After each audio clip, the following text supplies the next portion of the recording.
जब जुल्फे तेरी कवारियों का दिल मचले, कवारियों का दिल मचले जिंद मेरी। नमस्कार दोस्तों, मैं अतुल हूं। आज शनिवार है और हमेशा की तरह इस शनिवार को भी आपको कहानी सुनाने का वादा है।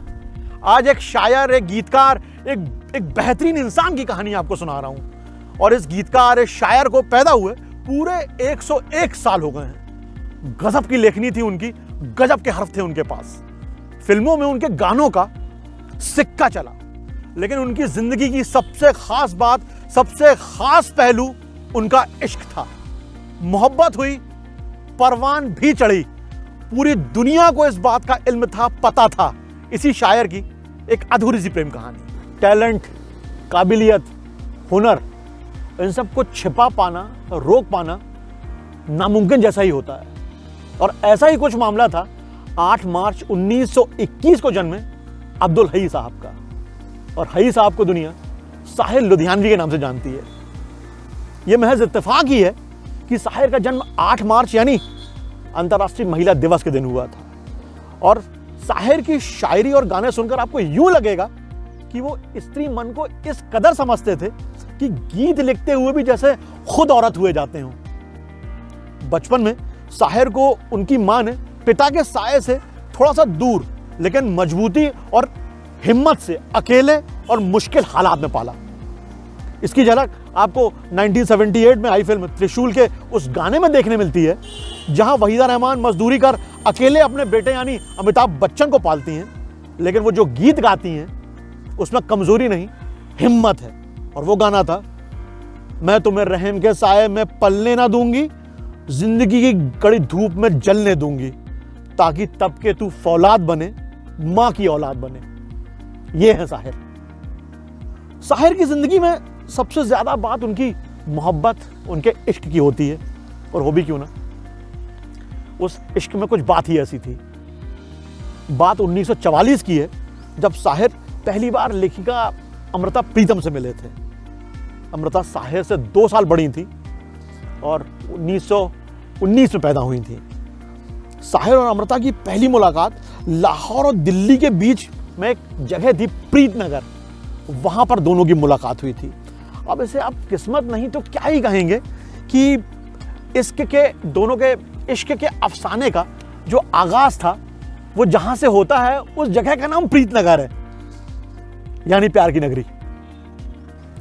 साहिर जुनूनी और आदर्शवादी थे और अमृता बेहद दिलकश, अपनी खूबसूरती में भी, अपनी लेखनी में भी। दोनों एक मुशायरे में शिरकत के लिए प्रीतनगर पहुंचे थे। मध्यम रोशनी वाले कमरे में, जैसा मतलब आप देखिए, ईश्वर ने भी सारी परिस्थितियां बिल्कुल रच दी थी इश्क के लिए।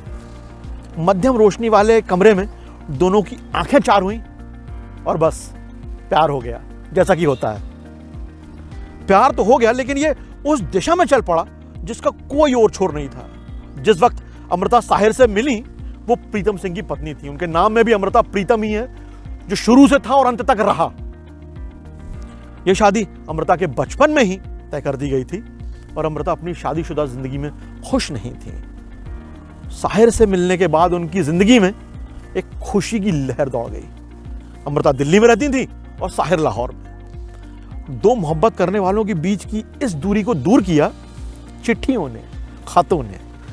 दोनों के शरीर दूर थे, लेकिन दिल करीब थे और आत्मा एक।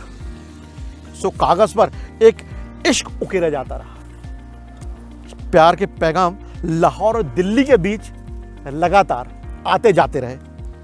अमृता के खतों को पढ़ें तो पता चलता है कि वो साहिर के इश्क में पूरी तरह से रंग चुकी थी, दीवानी हो चुकी थी। वो उन्हें मेरा शायर, मेरा महबूब, मेरा खुदा और मेरा देवता कहती थी।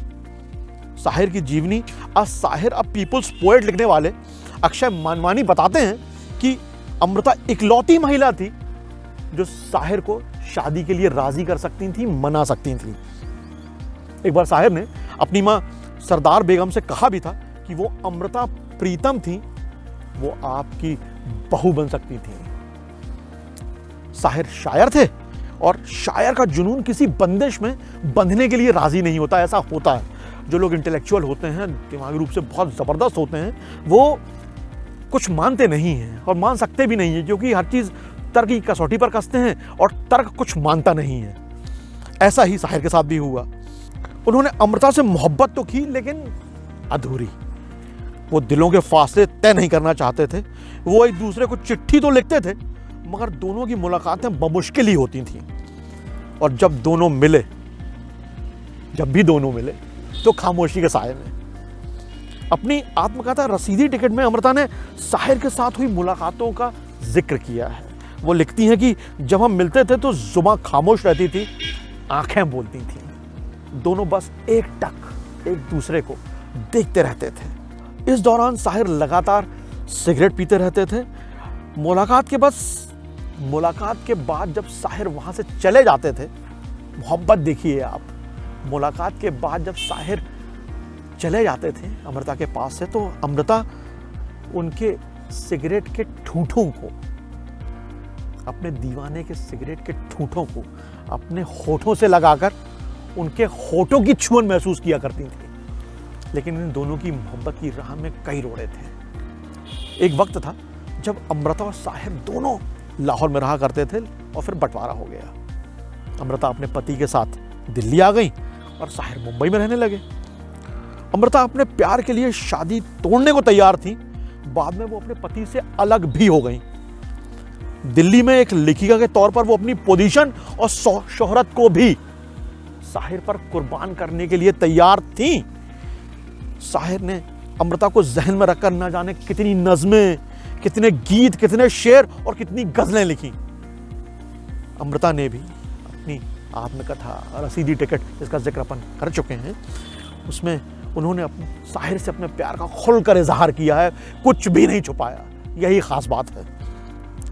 लेकिन साहिर कभी भी अमृता को पूरी तरह से अपनाने के लिए तैयार नहीं हो सके और उन्हें वजह सिर्फ इतनी सी थी, न जाने क्यों शायर को लगता था कि इस प्यार का भविष्य नहीं है। न जाने क्यों वो अमृता के लिए जो प्यार महसूस करते थे उसे वे अपनी कलम से तो जाहिर कर लेते थे क्योंकि शायर थे, लेकिन वो उसे अमृता को महसूस नहीं करा पाए। अमृता के साथ रिश्ते में साहिर ने खुद को लुटे पिटे, हारे हुए आशिक के तौर पर पेश किया था। मगर मोहब्बत का सिलसिला उस वक्त टूट गया जब साहिर 1960 में एक मशहूर सिंगर, एक सुधा मल्होत्रा के इश्क में पड़ गए। जब साहिर और अमृता के बीच इश्क उफान पर था तो अमृता ने एक कहानी लिखी थी। इसमें उन्होंने साहिर से अपनी पहली मुलाकात का जिक्र किया था। अमृता को उम्मीद थी कि साहिर इस बारे में जबान से नहीं, कम से कम कलम से तो कुछ बोलेंगे।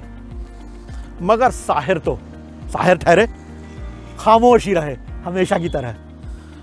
ना तो अपने दोस्तों से कुछ कहा और ना ही कुछ लिखा। बाद में साहिर ने अमृता को बताया कि उन्हें वो कहानी पसंद आई थी, मगर वो इसलिए खामोश रहे क्योंकि उन्हें डर था कि कुछ लिखेंगे या कहेंगे तो दोस्त उनका मजाक बनाएंगे। ये है शायर, ये है साहिर, ये सोचते हैं और बस यहीं से वो परेशानियां शुरू हो जाती हैं। साहिर के जानने वालों का ऐसा कहना है कि उनकी ज़िंदगी में उनकी मां सरदार बेगम का काफ़ी दखल था। औरतों से उनके रिश्ते सरदार बेगम के असर के हिसाब से तय होते थे। सरदार बेगम ने अपने पति को अकेले छोड़कर ही अकेले साहिर की परवरिश की थी और साहिर ने देखा था कि उन्हें पालने के लिए माँ ने कितनी दिक्कतें झेली और इसलिए वो अपनी माँ का बहुत सम्मान करते थे।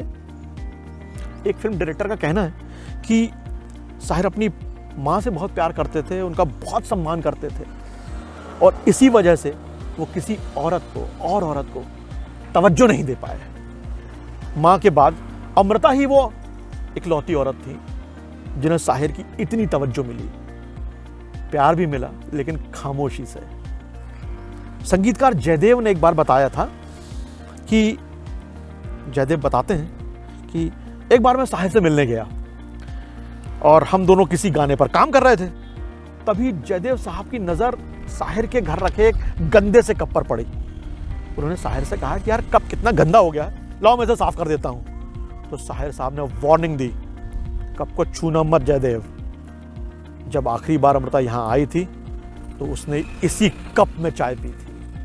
क्या कमाल है, नॉस्टैल्जिक उस लव की, उस प्लेटोनिक लव की। मतलब क्या ही आप मिसाल देंगे कि एक तरफ इतना इश्क लेकिन अपना नहीं रहे हैं, अपना नहीं सकते, न जाने वो कौन से तर्क थे, वो सब कुछ छोड़ने के लिए तैयार हैं, और आप हैं कि बस एक कदम नहीं चल सकते, जबकि वो आपका बाहें फैलाए इंतजार कर रही हैं। वो थे साहिर। अपने दौर में साहिर और अमृता ने जैसा प्यार किया उसे समाज में पाप माना जाता था। यार सोचिए, मतलब आज़ादी के पहले और आज भी, आज 2022 में हम खड़े हैं और चीज़ें आज भी थोड़ी सी मुश्किल हैं। मम्मी पापा से बात करने में मुश्किल होती है, कहीं बहुत सारी दिक्कतें हैं, लेकिन आज से 70-80 साल पहले हाउ कैन इमेजिन कि क्या हुआ होगा। और वो लड़की जो एक शादीशुदा थी और वो एक शायर से प्यार कर रही है, मगर ये रिश्ता बेहद पवित्र था जिसे खतों और खामोशी के जरिए दोनों ने बहुत खूबसूरती से निभाया।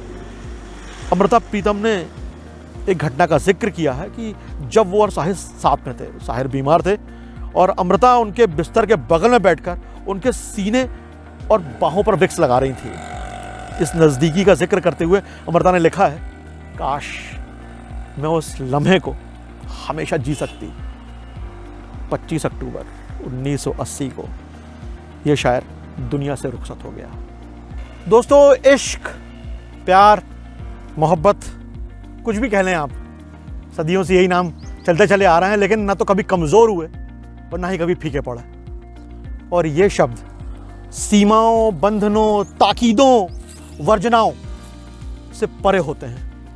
कोई कितना ही इंटेलेक्चुअल या दिमागी रूप से सुदृढ़ होने का दावा करे, लेकिन इसकी गिरफ्त में आने पर सब फना हो जाता है, जिसमें यह वो खूबसूरत एहसास है जिसमें फंसने के लिए सदियों से मंसूबे बनाए जा रहे हैं। इश्क में नाकाम या कामयाबी जैसी कोई बात नहीं होती, बस इश्क होता है जिसमें जगह और जिसके लिए जगह, जिसमें जगह और जिसके लिए जगह, बस वही काफी है। अब जिसके लिए जगह वो उसे समझे ही, ये कतई जरूरी नहीं। सामने वाला भी आपको इश्क करे तो इससे बेहतर क्या ही होगा। और यदि वो आपसे मोहब्बत करता है, आपकी मोहब्बत का वैसा ही रिप्लाई देता है, तो अपनी मोहब्बत का जश्न मनाइए, वो भी पुरकशिश मुस्कुराते हुए। और वो नहीं करता इश्क, तो अकेलापन काफ़ी है, कोई समस्या नहीं, बस यूं ही चलते चले जाइए अपने इश्क के साथ। दोस्तों, ज़्यादा ज्ञानवाणी हो गई हो तो माफ़ी चाहता हूँ, लेकिन मामला इश्क का रहता है, थोड़ा ज्ञानी बनना तो लाजमी है। अगले शनिवार शाम 6 बजे फिर एक नई कहानी लेकर आऊँगा। तब तक स्वस्थ रहिए, खुश रहिए, अपनों के साथ रहिए। यदि हमारी कहानी अच्छी लगती हो तो YouTube चैनल सब्सक्राइब कीजिएगा और अपनों से भी करवाइएगा। आज आपको साहिर साहब के कुछ नगमों के साथ छोड़कर जा रहा हूँ, उनकी लेखनी के साथ छोड़कर जा रहा हूँ, उनके हर्फों के साथ छोड़कर जा रहा हूँ, उनकी मोहब्बत के साथ छोड़कर जा रहा हूँ। गाने सुनिएगा। जय हिंद।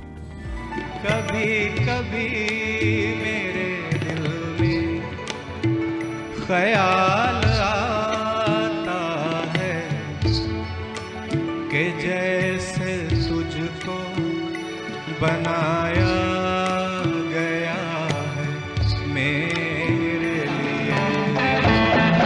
कह दूं तुम्हें क्या चुप रहूं, दिल में मेरे आज क्या है, तो बोलो तो जानू, गुरु तुमको मानू, चलो ये भी वादा है। कहे तो मैं बता दूं मेरे दिल में आज क्या है, तू कहे तो मैं बता दूं, तेरी जुल्फ फिर संवारूं, तेरी मांग फिर सजा दूं, तेरे चेहरे से